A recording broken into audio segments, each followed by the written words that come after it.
Hi friends, welcome to Mahathi Sairam channel. నిన్నటి 30వ భాగం ఈరోజు చెప్పబోతున్నాను.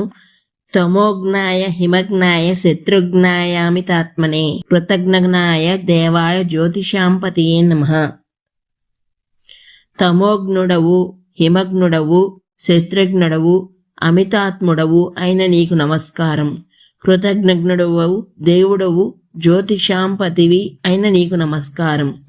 తిమిరోన్మథన, శిశిరనాశన అని ఇంతకు ముందు చెప్పబడిన నామాలకు ఇవి నామక రూపాలు.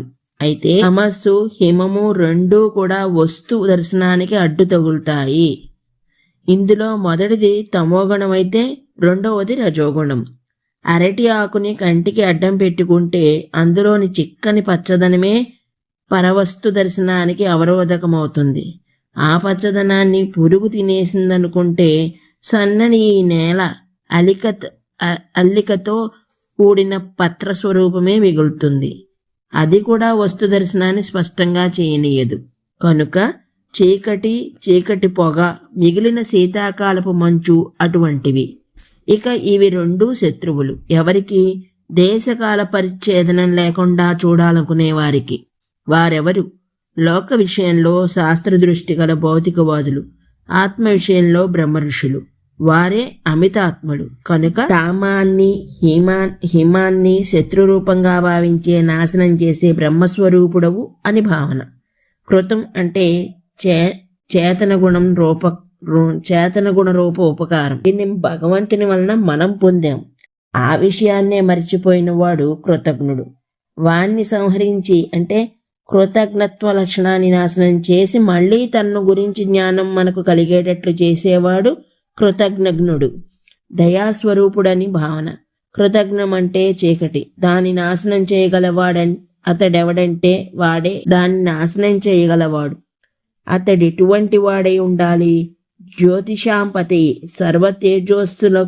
సర్వజ్యోతిష్యులకు తాను తేజస్సునియగలవాడు కావాలి. అటువంటి వానికి స్వయంగా దేవత్వ లక్షణం ఉండాలి. అంటే తాను స్వయంగా ప్రకాశింపగలిగే లక్షణం.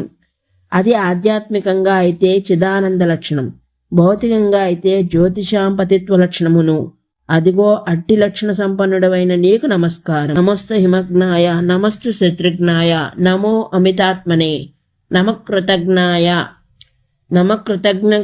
కృతజ్ఞ, నమో దేవాయ, నమో జ్యోతిషాంపతియే అని సూక్ష్మనామాలు. తప్తచామికరాభాయ వహ్నే విశ్వకర్మణే నమస్తయోభినిఘ్నాయ రుచియే లోకసాక్షిణే. తప్తచామికరాబాహుడువు, వైష్ణవి, విశ్వకర్మవు, తమోభినిఘ్నుడవు, రుచివి, లోకసాక్షివి అయిన నీకు నమస్కారం. మట్టి మొదలైన మలినాలతో కూడిన బంగారాన్ని నిప్పులో పెట్టి తపింపచేస్తే అది ఆ తమస్సును పోగొట్టుకొని కాంతిని పొందుతుంది. అలా చేయగలవాడే దాన్ని చూడగల సాక్షి. ఈ విశ్వ విషయంలో సూర్యుడు చేసే పని అదే. ఈ లక్షణాలన్నిటినీ ఆయన యందే ఊహించి చెప్పడం ఇక్కడ విశేషం. విశ్వ సంబంధమైన కర్మ అనగా విశ్వాన్ని తేజోమయం చేయవలసిన కర్మకల తాను తన తేజాన్ని వహ్నిలో ఉంచితే అప్పుడే జగత్ తమస్సును వదిలి అనగా లౌకికమైన చీకటిని, ఉపాసకుల భావస్థ తమోగుణాన్ని వదిలి తప్తచామికరాభం అంటే హిరణ్య సమానమైన దీప్తిని, జ్ఞానాన్ని కలిగిస్తుంది.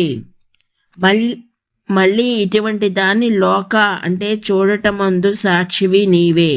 దృశ్య ప్రపంచానికి సాక్షి అయిన వాడు, లోకం యొక్క పుణ్యపాప కర్మలకు సాక్షి అయిన సూర్యుని స్తుతి నామాలే నమ్మకంలో ఈ రీతిగా చెప్పబడ్డాయి. అందుకని ఈ వివరణకు నమస్తప్తచామికరాభాయ, నమో వైష్ణి, నమో విశ్వకర్మణే, నమస్తభియోభినిఘ్నాయ, నమో రుచియే, నమో లోకసాక్షిణే అనేవి సూక్ష్మనామాలు.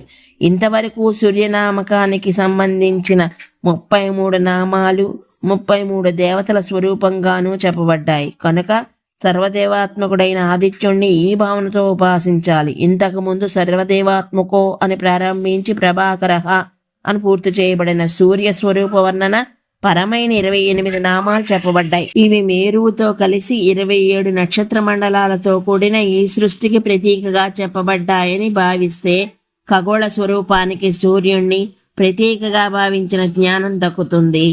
ఆదిత్య సవిత అని ప్రారంభింపబడి ద్వాదశాత్మ అని పూర్తి చేయబడిన సూర్యస్తుతి వరమైన నామాలు 47. ఈ మొత్తం కలిస్తే 108. ఇక్కడతో అగస్త్య అష్టోత్తర శతనామావళి ఉపదేశించారు. సర్వసమర్థుడైన ఈ సూర్యుడే నాశనమును చేస్తున్నాడు, సృష్టిని చేస్తున్నాడు, కృషింపచేస్తున్నాడు, తపింపచేస్తున్నాడు, వర్షింపచేస్తున్నాడు.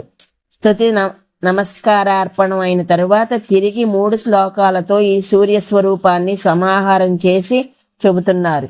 ఇది ఉపాసకుని ఉపలక్షణాన్ని చెప్పటం. అంటే మనం ఒక మంత్రాన్ని జపింపబోయే ముందు ఆ మంత్రస్వరూపమైన దేవత యొక్క రూపగుణ తేజస్సులతో కూడిన స్వరూప ధ్యానం చేస్తాం.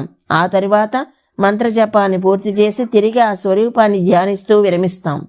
ఈ చివరి స్తుతి రూపమైన 3 శ్లోకాలు అట్టివన్నమాట.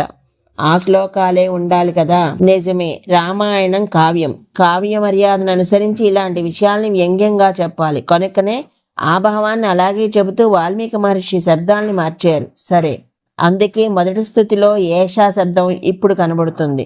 ప్రభు అంటే సర్వసమర్థుడు. సర్వసమర్థమైన ఈ సూర్యస్వరూపమే భూత అంటే పుట్టే లక్షణం కల ఈ జగత్తును సంహరిస్తోంది. అలాగే తన కిరణాల చేత శుష్కింపచేస్తోంది, తపింపచేస్తోంది, వర్షింపచేస్తోంది. అంటే లయమును సృష్టి స్థితి అనే ఈ మూడింటికి ఈ కిరణాలే కారణం కావటం వలన ఈ ఆదిత్యుడు త్రిమూర్త్యాత్మకుడని తిరిగి జ్ఞాపకం చేస్తున్నారు. ఒక్కసారి మొదట్లో చేసిన స్థితి రూపమైన ఆదిత్య సవితా సూర్య అనే శ్లోకాన్ని చూడండి. ఆ క్రమం ఈ క్రమం ఒకటే అయి ఇది జ్ఞాన శ్లోకమని అర్థమవుతుంది. ఈరోజు ఇక్కడ తాపుతున్నాను. మిగతా రేపు చెప్తాను. ధన్యవాదాలు.